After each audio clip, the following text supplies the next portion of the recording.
Bagi warga negara Indonesia etnis Tionghoa, kita yang ada di Indonesia, kita kembali akan merayakan Hari Imlek yang jatuh pada tanggal 12 Februari tahun 2021. Imlek ini sudah dikenal di Indonesia cukup lama. Sekalipun pernah dihentikan oleh salah satu penguasa di Indonesia, namun kemudian Imlek ini diizinkan kembali untuk dapat dirayakan. Di China sendiri, bila jatuh hari Imlek atau Tahun Baru Tionghoa, berjuta-juta orang pulang ke kampung halamannya. Namun, bagi etnis Tionghoa yang berada di luar negara China juga merayakannya bersama-sama. Nah, bagi kita, Imlek tentu kita perlu untuk mengerti apa artinya. Terlebih kita sebagai orang Kristen. Membahas Imlek akan dijumpai pelbagai macam varian atau pernik-pernik. Hal-hal tersebut telah bercampur dengan sukacita perayaannya, dengan keyakinan atau kepercayaan atau agama tertentu. Tentunya kita tidak akan membahas agama-agama tersebut yang berhubungan dengan Imlek. Sedikit pandangan kita yang barangkali berguna untuk kita ketahui. Tentunya kita sebagai orang Kristen memiliki dasar-dasar iman sendiri berdasarkan Alkitab.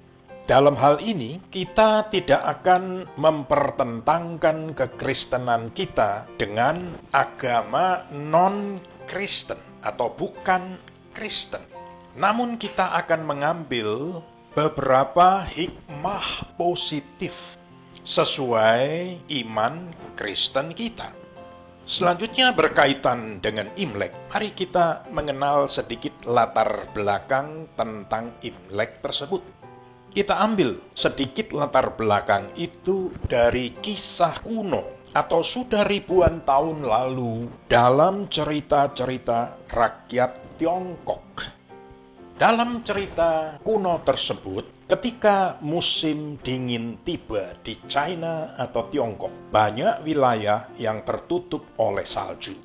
Banyak tanaman dan pepohonan berubah menjadi kering. Salju telah membekukan semua jenis tanaman atau tumbuh-tumbuhan. Selanjutnya, musim dingin mulai berubah. Perlahan-lahan butiran es bekas musim dingin mulai mencair, menandakan musim semi mulai tiba. Tampak tanaman kembali bersemi.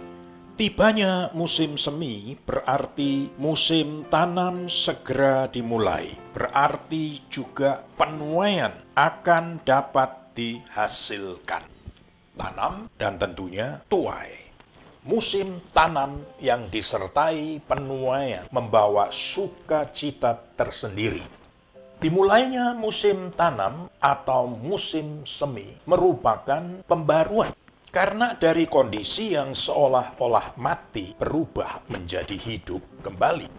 Masyarakat Tiongkok merayakannya sebagai satu tahun baru. Artinya sesuatu yang baru muncul kembali. Nah, terlepas dari perhitungan secara sistem lunar mengenai tahun baru orang Tionghoa ini. Sesuatu yang baru yang muncul kembali dirupakan menjadi pesta musim semi atau hari raya panen raya. Ada musim tanam yang kemudian diakhiri dengan hasil panen yang disebut dengan panen raya. Itulah yang disebut sukacita. Satu hal yang baru, inilah yang kemudian menjadi satu perubahan di dalam sukacita rakyat Tiongkok dari musim dingin ke musim semi, yang kemudian dinyatakannya sebagai tahun baru atau disebut Imlek. Nah, bagi kita, orang Kristen, kita perlu untuk mengetahui apa kata Alkitab kita di dalam kaitan tadi. Kita juga sebagai orang Kristen mengalami pembaruan. Pembaruan itu di dalam bahasa Alkitab dikatakan bahwa kita dikuburkan bersama-sama dengan Kristus oleh baptisan dalam kematian, supaya sebagaimana Kristus telah dibangkitkan dari antara orang mati oleh kemuliaan Bapa, demikian juga kita akan hidup dalam hidup yang baru. Berarti hidup yang lama diganti dengan hidup yang baru. Dengan demikian, tahun baru bagi kita itu akan tetap mengingatkan bahwa hidup kita yang lama telah dikuburkan bersama-sama dengan Tuhan Yesus Kristus, dibangkitkan dalam hidup yang baru. Nah, sebagai orang Kristen, pembaharuan dalam hidup kita terjadi bukan saja saat baptisan tersebut, tetapi saat kita percaya dan menerima Tuhan Yesus Kristus sebagai Tuhan dan Juru Selamat pribadi yang dinyatakan melalui tanda baptisan yang kita selenggarakan secara selam. Secara selam inilah yang oleh bahasa Alkitab terkutip di dalam surat Roma, berarti dikuburkan bersama dengan Kristus oleh baptisan, lalu dibangkitkan oleh karena Tuhan Yesus Kristus juga pada hari ketiga bangkit dari kematian dan hidup untuk selama-lamanya. Dengan demikian, hidup yang lama itu sudah ditanggalkan. Dan sebagai orang percaya kepada Tuhan Yesus Kristus, kita memulai hidup yang baru. Dan hidup yang baru inilah yang kita lakukan dalam hidup kita sehari-hari. Nah, selanjutnya kita juga akan memperhatikan bagi masyarakat China atau orang-orang Tionghoa saat Imlek, mereka juga bersuka cita dengan pakaian baru atau pakaian bersih guna berkumpul bersama keluarga masing-masing untuk mereka dapat bersekutu dan makan bersama-sama dalam satu keluarga besar. Nah, Alkitab bahasanya berkata juga mengenai pakaian ini. Sungguh sangat paralel sekali dengan ajaran-ajaran Alkitab sendiri. Kita mengambil hikmah yang positif mengenai pakaian baru ini. Barangkali ada orang yang tidak punya pakaian baru tetapi pakaian yang lebih bersih dari yang sudah-sudah. Atau pakaian yang betul sudah dibersihkan, dipersiapkan, lalu dipakainya pada saat Imlek tersebut. Bahasa Alkitab mengatakan kita sebagai orang Kristen patut menanggalkan manusia lama dan mengenakan manusia baru. Manusia baru berarti hidup di dalam kebenaran dan kekudusan menurut kehendak Allah. Ini tertulis dalam surat Efesus di dalam Alkitab kita. Untuk makan bersama sebagai tanda persekutuan dalam satu keluarga besar yang jauh lebih penting bagi kita sebagai orang Kristen. Sebagaimana apa yang dikatakan Alkitab, yaitu sebagai berikut. Ini firman-Nya, firman Tuhan. Lihat, aku berdiri di muka pintu dan mengetuk. Jikalau ada orang yang mendengar suaraku dan membukakan pintu, aku akan masuk mendapatkannya, dan aku makan bersama-sama dengan dia, dan ia bersama-sama dengan aku. Firman Tuhan ini tercatat dalam kitab Wahyu di dalam Alkitab. Dengan demikian, sekalipun di satu sisi kita bersuka cita, bersekutu dan makan bersama dengan keluarga besar kita, namun yang jauh lebih bernilai dan berharga dari persekutuan makan bersama dengan keluarga besar tersebut adalah bersekutu dengan Tuhan Yesus Kristus sendiri secara pribadi. Dan persekutuan dengan Tuhan Yesus Kristus ini tidak hanya dilakukan 1 tahun sekali pada saat tahun baru yang disebut dengan Imlek tadi. Tapi persekutuan dengan Tuhan Yesus Kristus bukan makan makanan jasmani seperti Tuhan Yesus juga berkata di dalam Alkitab. Sebagaimana yang tercatat dalam Injil Matius, manusia bukan hidup oleh roti saja, tetapi oleh setiap firman yang keluar dari mulut Allah. Dengan demikian, apabila kita bersekutu dan makan sehidangan dengan Tuhan Yesus Kristus sebagaimana yang tercatat dalam kitab Wahyu tadi, itu artinya kita membaca dengan tekun kita merenungkan dengan tekun firman Tuhan yang tertulis dalam Alkitab kita. Sebab itu, sebagai orang Kristen, jangan jemu-jemu untuk membuka Alkitab, membacanya dan merenungkannya setiap hari. Bertekunlah dan setialah untuk membaca firman Tuhan itu karena sama dengan kita makan. Kita bukan saja tentunya makan setahun sekali dengan keluarga besar kita, tetapi kita masing-masing perlu makan setiap hari. Setiap hari kita perlu untuk mengonsumsi tubuh kita dengan makanan yang sehat, minuman yang sehat, sehingga tubuh kita tetap kuat dan sehat. Nah, kembali lagi mengenai Imlek ini. Mengapa warna merah? Ada beberapa versi penyampaian pemahamannya.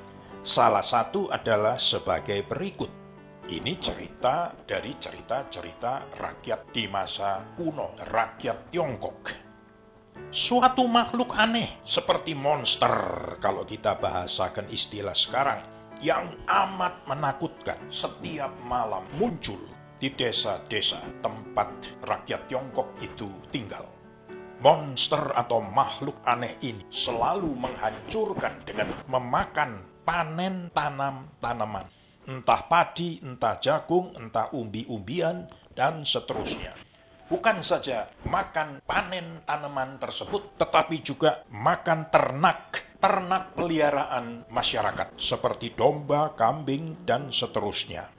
Pada suatu hari menjelang malam, seorang yang bertugas ronda kampung di saat malam itu memakai pakaian merah dan membawa lampu yang berbentuk seperti lampion.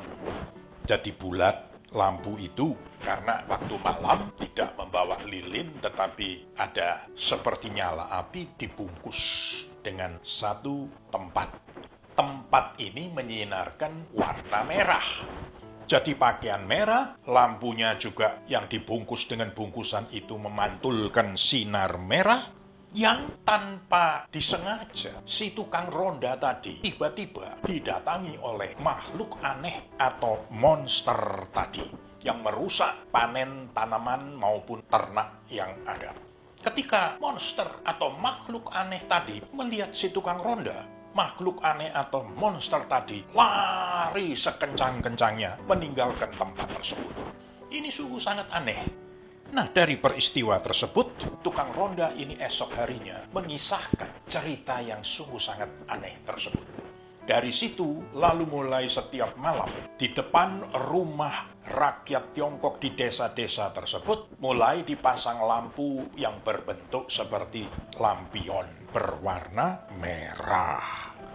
Dan kemudian pintu-pintu mereka juga diberikan seutas atau kain merah. Dengan tujuan makhluk aneh atau monster tersebut dapat diusir keluar. Panen tetap utuh, ternaknya tetap ada dan hidup. Dengan demikian mereka tetap dapat mengumpulkan rezeki atau berkat mereka sangat berlimpah. Lalu apa kata Alkitab? Nah, kata Alkitab, kembali kita akan melihat satu hikmah yang positif dari kisah ini. Jelas makhluk aneh atau monster tersebut menampilkan satu pernyataan atau satu kata-kata yang Alkitab sebut yang sudah tidak asing bagi kita, yaitu iblis. Alkitab berkata, sebagaimana yang tercatat di dalam surat Yakobus, tunduklah kepada Allah dan lawanlah iblis, maka ia akan lari daripadamu. Tunduklah kepada Allah mengandung arti percaya pada salib Kristus, karena salib Kristus adalah kekuatan atau dalam bahasa Inggris power Allah sendiri. Dan Alkitab di dalam surat Korintus juga berkata, darah yang jelas berwarna merah, darah Kristus yang ditumpahkan di atas kayu salib Golgota merupakan kuasa Allah. Jadi kesimpulan bagi kita orang Kristen, Imlek bagi orang Kristen yang sungguh-sungguh beriman pada Tuhan Yesus Kristus dan hidup benar berdasarkan kebenaran Alkitab atau firman Tuhan berarti: 1. Sebagai orang Kristen, kita patut menghargai dan menghormati Imlek atau Tahun Baru orang Tionghoa. Namun kita tidak ikut-ikutan cara ritual yang diselenggarakan dalam perayaan Imlek tersebut. 2. Kita perlu paham bukan tahun barunya yang memperbarui hidup kita, namun menjadi manusia baru di dalam Kristus dan menanggalkan atau meninggalkan manusia lama. Ini yang amat penting. Kalau tahun baru seperti Imlek diperingati setahun sekali, kita orang Kristen pembaruan dalam hidup kita di dalam nama Tuhan Yesus Kristus oleh Roh Kudus bukan diperingati secara setahun sekali, tetapi dilakukan setiap hari atau terus-menerus, sebagaimana yang tercatat di dalam surat 2 Korintus dan surat Kolose di dalam Alkitab. Setiap hari pembaruan itu terjadi di dalam hidup kita sebagai orang percaya. Terakhir, ketiga, iblis dan berbagai monster jahat atau roh-roh jahat, kita sebagai orang yang beriman mampu melawan di dalam kuasa Kristus oleh darahnya yang telah tertumpah di atas salib Golgota. Dan roh-roh jahat, bahkan iblis sendiri, akan lari dari hadapan kita. Darah Tuhan Yesus Kristus yang memberi kemenangan kepada kita, orang-orang percaya. Sebab itu, marilah kita melewati Imlek yang dirayakan oleh orang-orang Tionghoa, menyatakan juga hormat kita, penghargaan kita, apresiasi kita kepada semua orang-orang Tionghoa, termasuk kita sendiri sebagai orang Tionghoa. Jangan sampai kita menyangkali identitas kita sebagai etnis Tionghoa yang mempunyai kisah seperti itu, yang hikmah positifnya dapat kita cerna melalui iman kita berdasarkan firman Tuhan yang tertulis di dalam Alkitab itu sendiri. Hendaklah kita mengasihi Tuhan Allah kita dengan sepenuh hati, sungguh-sungguh, tetapi juga kita mengasihi sesama kita dengan sebaik-baiknya juga. Tuhan yang memberkati kita, dan bagi saudara-saudara yang kembali mengingat Imlek ini, kita bersama-sama mengatakan selamat tahun baru Imlek 2021. Tuhan Yesus Kristus yang beserta dengan kita semuanya. Amin.